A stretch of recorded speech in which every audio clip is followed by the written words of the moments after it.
So I wanted to do a quick little live video for you today. Hello and welcome. Make certain to hit the like and subscribe button. Ring that notification bell. I don't have my bell. Ring that notification bell to be updated on videos like this and many others. Also, check me out on Patreon under The Gentleman's House.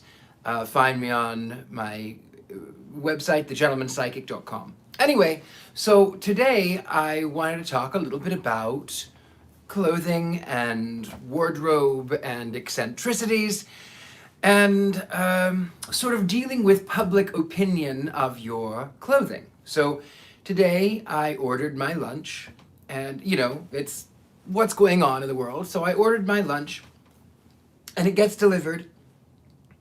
And first of all, the guy says, "Richard?" And I said, "Yes." "Okay, yes."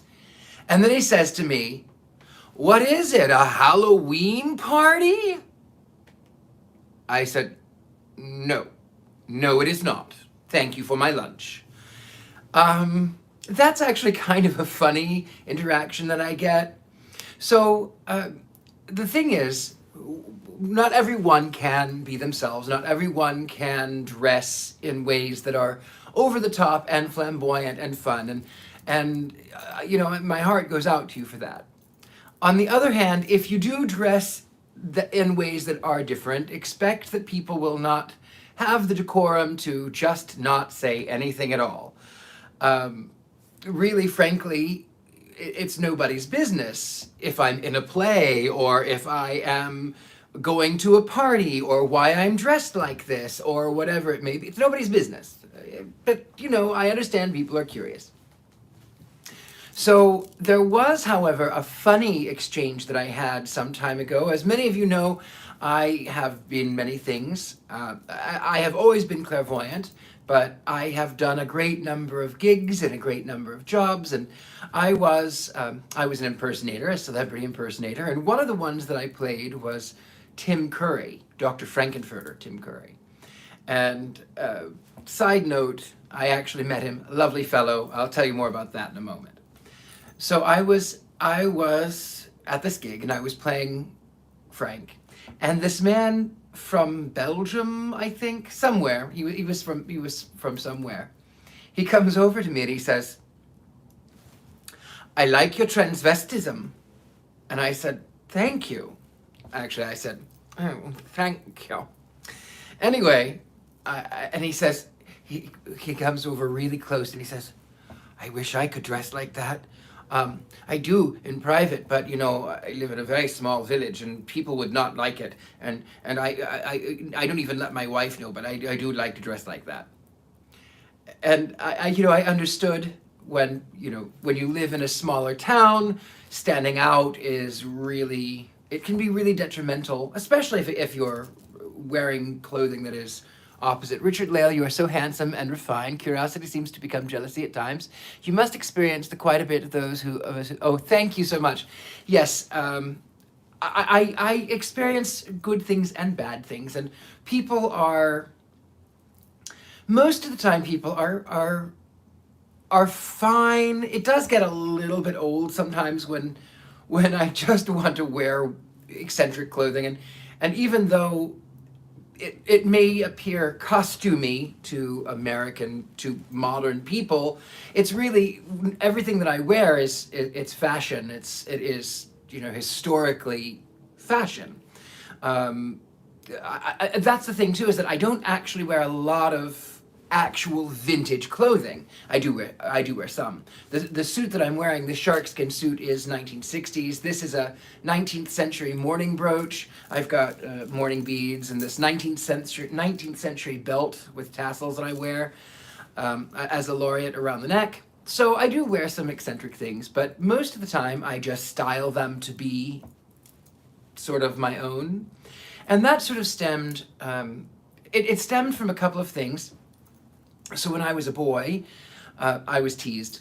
It's no secret. I was weird and I was odd and I lived in the Midwest and I was teased. And I wanted, as a little boy, I thought when I went to school for the first time that I was going to be wearing a suit every single day. I thought that was the way that it worked. And my mother said, no, I'm not going to dry clean your suits, but you can wear them on picture days. And I went, okay. So I wore suits on picture days, not every year, not every picture day, but a lot of picture days I wore a suit. And when I didn't wear the suits, it was because I wanted to try to fit in and be like the other boys. And then I've gone through these phases. You know, I was a hairdresser, and I was good at it. I enjoyed it. There were things about it that I enjoyed, but it wasn't overall what I wanted to do. And my mentor came to me and he says, you know, he says, I think, he said, first of all, you need to not go by Richie, which is, he was right. And he said, I think you need to go by Richard, but you don't want to go by Richard. And I said, no, I don't want to go by Richard. I'll never go by Richard. My name is Richard-Lael. He says, but you the way you speak, it drives me crazy. So I changed it. I changed my speech pattern, and I became a stereotypical hairdresser, and I would say things like, this hair is going to totally rock your world. You know, whatever. But he says, well, and also you're a little flamboyant in your dress, and maybe you need to be a little bit more conservative. And maybe he was right in the hairdresser field. But the thing is that he also told me, he said, you're so funny because you have this presence about you where you can do everything and you can do no wrong and everything you do is right. And you are so brave. Have you ever heard of Lolita fashion? Yes, I have heard of Lolita fashion. It's cute. It's charming. I think it's lovely. It's not my personal favorite, but I think if it makes people happy, bravo. So my mentor said the one thing. He said this. He said, you're really funny because you have this big personality and you seem so big, and then someone will say something and it's like a deflated balloon, and people don't want to say things to you because they're afraid of deflating you. So he did end up by deflating me, and I went on these sort of waves in life. So I would try to fit in, I would try to blend in, I would try to be what everyone expected, and I would try to wear the clothing that I was not comfortable in, which is t-shirts and jeans, and I always felt a little, I just couldn't, it didn't feel right. So the last time that I really went through a pretty big change was a few years ago. I met this writer online, an older gentleman, and we had great conversation back and forth. We spoke on the phone, everything was great. And then I go to meet him, and he says to me, you dress like this. You dress like this. You're going to be nothing in this town but a glad to see you thoughts on videos that featured millions and millions of views.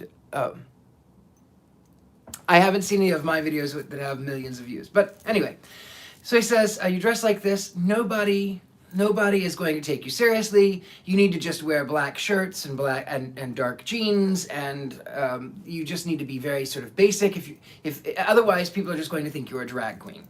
So I tried to be normal, and I tried to be what everyone else wanted me to be, and then I realized that I was miserable and I wasn't getting work as a performer anyway. So I thought, I'll just dress for myself. I'll wear the clothing that makes me happy. So that is sort of my advice to you. If you can handle the comments and the stares and the looks and the awkwardness, then dress like yourself. Dress however makes you happy. Personally, I don't care much for a lot of fashion trends that I see. Saggy breeches bothers me.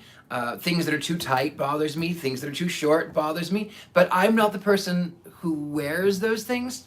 Even a tracksuit, wearing a tracksuit, or yoga pants to the supermarket. Those things bother me. Crocs, they bother me. But I don't go to people and say, why are you dressed like that? Because it's none of my business. And they aren't hurting anybody. If they want to wear, I can't even think of anything that I could use as an analogy. But if people want to wear whatever they want to wear, and it's not my body. If I don't want to look at it, I don't have to. I can avert my eyes. So that's that. Anyway, fashion is so funny because it's always evolving and always changing and always moving. And mullets. You know what? I've seen some mullets that I thought were really great on some people. Um, again, choices, fashion choices. As long as people aren't hurting other people with their clothing, then it's fine. I mean, when one if one were to wear something that were, for instance, uniforms of World War II from the opposing side, or if you were to wear anything that would cause harm or pain in another person, that's when you should say, no, this is not a freedom of choice. That is offensive and that is rude and that is wrong. But wearing saggy breeches and wearing things that are too tight and wearing things that are too baggy and wearing Crocs and wearing mullets and whatever it may be, if that's what your fashion choice is, great. I don't have a problem with you expressing your individuality and wear your makeup with they did in the 80s, the blue eyeshadow and the rouge and the bright lips with the eyeliner around it, teased out hair, whatever it is that makes you happy, do it if you can. If you are, I'd love to see your shaven head. I know why you shaved it. One of the favorite looks on men and women. Okay, Laura, I will show you my shaved head. I did so the other day, but I will show you again. I wear hats because I get cold. I have shaved my head several times. It's a little, it's grown in a little bit, but I'm going to shave it again. So the thing about my shaved head is that I have done it several times. I've been cutting my own hair. Will you make a video on your YouTube channel to explain the types of Satanism, such as theistic Satanism and atheistic Satanism? Yes, Alexander, I will do that. That is a very good idea, and I will. Thank you, Michael. I appreciate that. You look gorgeous. Thank you so much. I have shaved my head several times throughout my existence, and it's usually every couple of years. Sometimes it's 3 years, sometimes it's 5, sometimes it's every 2 years. I don't know. It just when it's usually around the winter time. I remember the first time I did it. So I've been doing my own hair. I've been cutting my hair since I was 15, and that was full on actually cutting my hair. So if you have seen any of my previous videos or my photos, I have not gone to a hairdresser in, oh goodness, I don't even know, 25 years maybe? I don't know. A long time I haven't gone to a hairdresser. Anyway, so the first time I shaved my head, I was actually going to school to do hair, and I cut it too short. And I've done this several times where I just mistakenly cut it too short and then I just have to shave it off. But the first time, I remember I was working as a server, a part-time job in a restaurant. And oh goodness, I'd worked there for months by this point. And I went into the kitchen with plates and I went, what is that? Oh, there was a vent. There was this vent that was blowing down on my bald head. So, people ask me, well, are you okay? Is it cancer? What? No, it's just eczema. But I've been putting oils in it, and it feels better. I've been scrubbing it a lot more to exfoliate it. Hair is hair; it grows back. But I don't know. I think I'll shave it again. It's just growing back a little bit. So yeah, this was just a fashion corner. It was so funny. I couldn't believe the guy who said, "Is it Halloween party?" And it was so wrong on so many levels, because first of all, it's December. Second of all, a party usually is more than one person, and I ordered for one. And thirdly, this is just how I dress. So it's funny. It's really funny. And I sometimes I take it in stride, but there are times that it really does sometimes bother me. The other day I was at the market, and this woman screamed out the window, "Where are you going? Where are you going? Why are you dressed like that? Are you going to a party?" No, I'm going to the supermarket and I am going home. Why is it a problem? Anyway, I want everyone needs to know there's types of Satanism, because people think Satanism doesn't have types. Yes, you are correct. So I will do a video on different types of Satanism. The next video that is coming out is going to be about my boys and the trip to the Arboretum. I did one that was sort of standard today. Well, it came out this morning, and then I'm working on the other one. So we'll talk a little bit about the paranormal.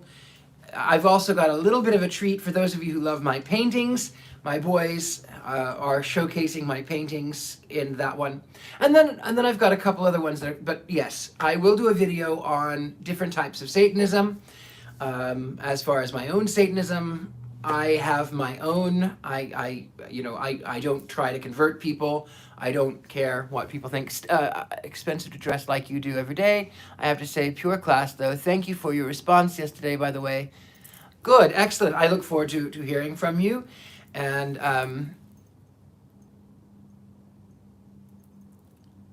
oh, thank you so much. Sorry, I it's just me today, so I'm just reading from here. And sometimes I get off into a strain of consciousness or a train of consciousness, and I just am talking, so I'm not paying attention. So yeah, I'll be doing videos on different types of Satanism. And I have my own type of Satanism. I'm not out to convert anybody. I'm not in it for, it's just my own personal thing. And maybe I'll cover that in the thing too. Who knows? Really, I was really just going to talk about fashion a little bit today because it was just on my mind. I love seeing and hearing about your boys. They came and hang out with me in my dream a few weeks ago. I don't know if you know this, but they are a lot like me. They do travel in dreams. And so the story behind them, if you don't know of my boys, in this room I had, prior to them arriving, I had two little hand puppets from the 1930s. There was a witch, a matriarch, and there was a devil. And my two friends from my coven came in, and he says, first of all, he says, I like that devil puppet. And I said, thank you. And he just kept staring at it. And then she comes in and she says, oh, I love that witch puppet. And I said, thank you. So we started doing work with the obsidian, the black mirror. And she says, something very strange is happening. I can see you, and I can see me, and I can see that lamp. I can't see those puppets. And I went, I know why. All right, bring them over, hand them over. So we brought the puppets over, and I said, the reason you didn't see them is because these need to go home with you. These are your puppets. These puppets are representational of you, so love them. You inspire me a lot. Oh, I'm so glad that I inspire you. Thank you. So I said, they're yours. Take them home. She says, oh, no. I went, no. It's in the obsidian mirror. Clearly, it is not for me. They're for you. But then I was kind of sad because I went, oh, I wanted a devil puppet. I missed my devil puppet. And I liked it, but I didn't really love it. I liked it. And I found on eBay these two boys. I found my friend the devil and Asmodeus. Scratch came a little bit later, but I found these two. And I obsessed. I fell in love with my friend the devil. There was something about him I just loved. Now they're both spirited, and Asmodeus is very sweet, and he requires a lot of attention too. So does Scratch, but we're talking about these two now. So my friend the devil, I just loved him. I fell in love with him. They were kind of expensive, but I went, oh, I love these puppets. I love them. I love them. I love these puppets. So I was on the phone, and I was talking to a dear friend of mine, Tony Eason, San Francisco's best yoga teacher, by the way. I was talking to Tony, and I said, I found these puppets. I'm not going to do it. I need to be an adult. There's other things I need to do. I need to not buy puppets. And he says, no, let me see it. I said, okay, here's the link. And he goes, okay, you have to buy them. I went, no, I don't. No, because I need to be an adult. He says, no, you need to buy these puppets because I have not seen that spark in your eye in a very long time. And these boys are going to help you in your marketing. They're going to help you in your videos. You need to bring them home. You're going to find a way. You're going to bring them home. And I went, no. And he says, don't argue with me. I know that you're going to buy them.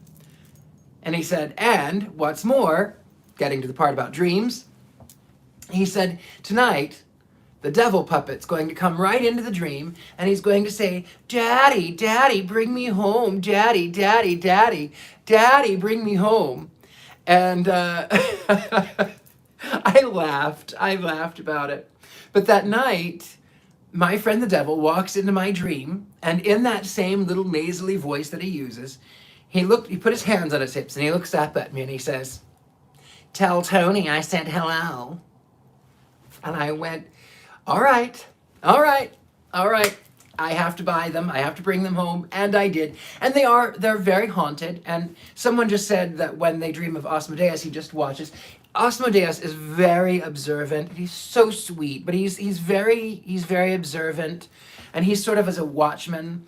And my friend the devil he's sort of a prankster, and he's a showman, and he's larger than life, and he's big. And Scratch here, he's so sweet and talented, and he's a little bit shisty, but they're lovely.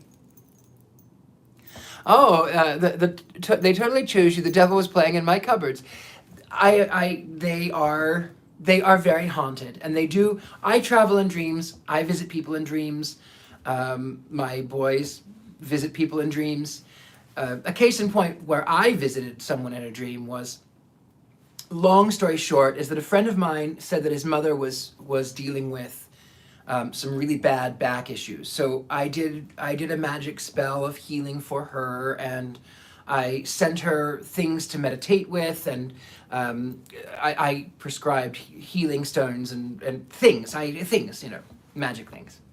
And I told her, I said, and I may be able to come and visit you in the dream, but I can't promise, but it is oftentimes when I'm working on people, that's what happens, is I visit them. And I had this weird dream that I was in this tunnel, and there was someone that I was working on that had a bad back, and this woman looks up and she sees me, and she screams, and she runs down the other way in terror. And I said, no, don't run, I'm trying to help, don't run, I'm trying to help, don't run. So I thought, well, that was weird, because I didn't really know who it was that was in the dream. Sometimes dreams are just dreams. Well, the next day, my friend told me that his mother had this dream that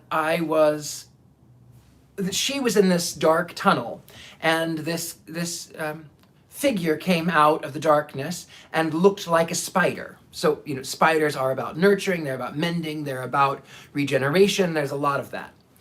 And it's what spiders do, it's that sewing things together. Anyway, so she says to her son, I ran away, I was so afraid, he scared me, he looked like a spider, and I hope I didn't offend him, and I hope that he can come back into my dream, and maybe I'll be more prepared. So it was just this synchronicity that I found to be rather charming. It's happened several times where I will walk through other people's dreams. So I go with the dreams, people dream of my boys, and they're very haunted. Sometimes my boys, they'll change. Suggested I use them as certain images. Asmodeus was watching.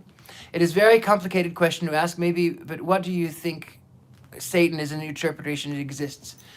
Well, I'm going to do a full-on video about Satanism, but Satan is a symbol. It represents mankind, it represents knowledge, but even in theistic Satanism, it is along the lines of Phosphorus or Lucifer or Prometheus. It's the bringing, is your mind's eye active when you sleep, at least when you're having dreams of someone who has departed. Yes, it is.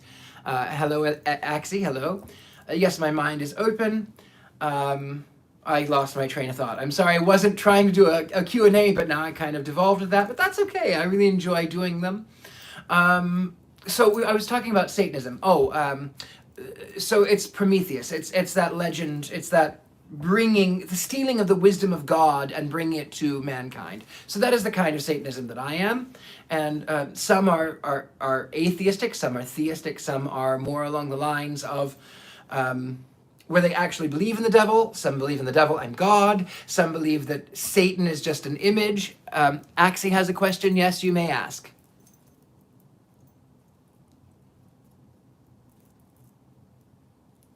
Go on. I think you should do a video on the tenets of Satanism. I always thought it was so evil and hateful until I read them. Then I found that there were codes that I normally live by. Yes, the tenets of Satanism are very humanistic, and they're very kind, and they're very gracious. I will do a video on those too. Good idea, good suggestion. Axie had a question, and I'm waiting for that comment to pop up on my screen. And do you think God is real? Oh, Axel, I'm sorry, Axel. Do I think God is real? That is a very difficult question to answer. Do I believe in the Abrahamic God? No.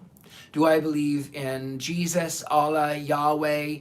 No. No, I do not. Do I believe in Zeus? No, I don't. But it's getting a little bit more complicated, because I do believe that there are energies that exist that are somewhat sentient, and I know it's weird, and the atheists out there will go, no, that can't be, and it's fine. I'm not out to convert people, but do I believe in God? No, I don't believe in God. I believe in the source, but I also believe that the source is neither positive nor negative. It's kind of like a magnet. So it's both positive and negative. It's just a source of energy. That's how I view God. So anyway, I that was really all I have today. I wasn't really. I was just rambling on about fashion. It was a strange day for me. It was rather peculiar. Anyway, hello all, welcome. We are here to discuss fashion, and 22 of us are here. But aren't the puppets part of a personal fashion? Yes, you are correct. My boys are definitely my personal fashion. And hello there, sending love to you, Ryan. And these boys, I really love them so much. So they each have their own little traits, and I'm going to show you. So this badge right here, I got for Asmodeus because he's so sweet and he's so loving. He looks right through you. Do you see that? He looks right at you. Anyway, he's so sweet. And I wanted to give him something to be proud of because he's so good and so sweet. And then I bought my friend the devil a pitchfork, but it's running around somewhere. And then Scratch here is playing. He's stuck to the mirror. I gave him this bass guitar. Originally, I bought a violin for my friend the devil, and my friend the devil did not. I did name them. I did. So my friend the devil, I gave him a violin. He hated it, probably because it wasn't gold, but he didn't want to play the violin. And Asmodeus has a piano, which you will see in the upcoming video, which I'm going to try to get it out this week, so maybe in 2 days' time. It'll have some paranormal things, but it'll be heavily featuring my puppets, my boys, and then so they each have their traits. And have you experienced a lot of interesting hauntings in your lovely home? Did you get it from Georgia? Haha, funny. I did not get the golden fiddle from Georgia. And yes, I do experience hauntings in the home. There are flashes of light, there are full body apparitions, there are shadows, there are things called Tommyknockers that they like to knock. I believe it may come from one of the paintings I have, which is from Scotland. Anyway, it's possible. Yeah, there's a lot of hauntings. Sometimes this room, you'll catch me. I'll be doing a live sometimes, or I'll be in communication, or I'll be in the middle of a magic ceremony, and this particular room will start shaking. The mirrors will start shaking. Things bounce from mirror to mirror. You're never supposed to put mirrors facing mirrors, but I have mirrors on all of these walls. Here, There's no mirror over there, but there's a big portal there. So yeah, that's what I experience a lot. But usually they're pretty kind to me. That the hauntings are pretty kind. I welcome them. You take such a nice care of your puppet friends. Yes, I do. Oh, I love them. These boys make me so happy. I was dismayed. What inspires your colors in your beautiful fashionable outfits? The mirror behind you, the boys are settled, as I've seen it shake while you read. Yes, yes, it does shake. This one shakes more than the other one. I don't get spooked out. What inspires my colors and my outfits is that it depends. Some days it'll be a brooch pin registered like this, so he'll be kicking the mirror behind him because he wants attention.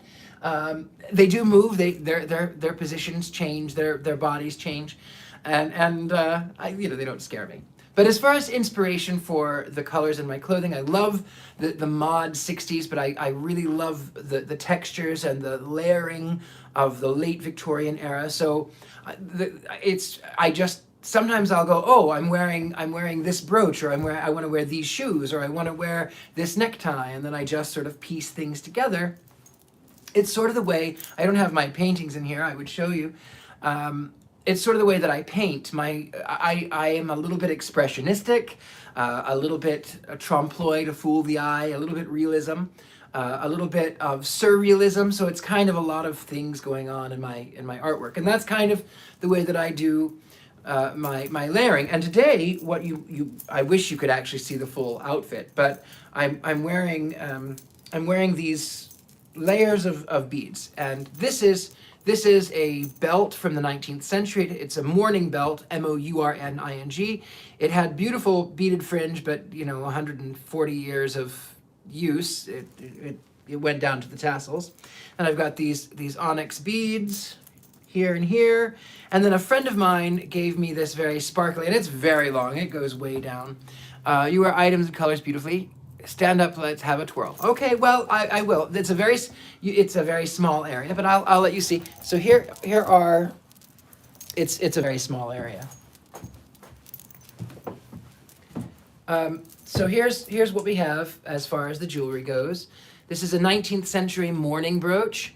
So, in the Victorian era, you had, women especially, had stages of mourning. So if it was someone that was very close to you, you would mourn longer than if it was a cousin, for instance. So if you were married, or if it was your mother or your father or your children, someone of that proximity, that a woman would wear all black. And in the first year, it had to be matte black. So there was nothing shiny, there was nothing sparkly, there was nothing that would bring light. The second year of mourning, you would wear things that were a little bit shinier, because that now you could show that you were feeling a little bit better about the loss. So you would do that. And then by the middle of the second year into the third year, you could start wearing a little bit of color. So you could have mostly black, but trims of green, trims of burgundy, trims of wine, little pinks maybe. So that would show that you were almost complete with your mourning. Now at the end of that year, second or third year mourning, you could actually go on to wear full colors again. And green was all the rage, even though arsenic was how they received that color.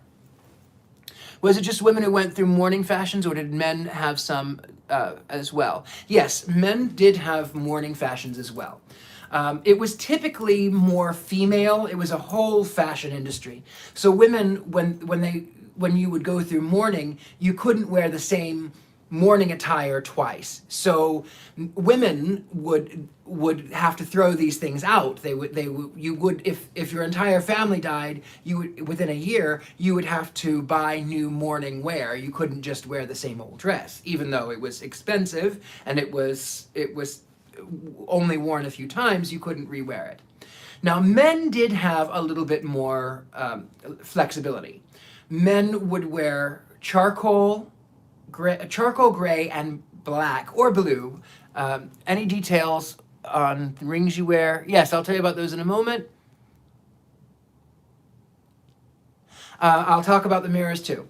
rings, mirrors, I'll try to remind. So men's fashion was oftentimes a man in mourning would wear a black armband, a black cravat, a silver pin, or on the top hat you would wear a black band around that too. So depending upon, but that was really how you would know.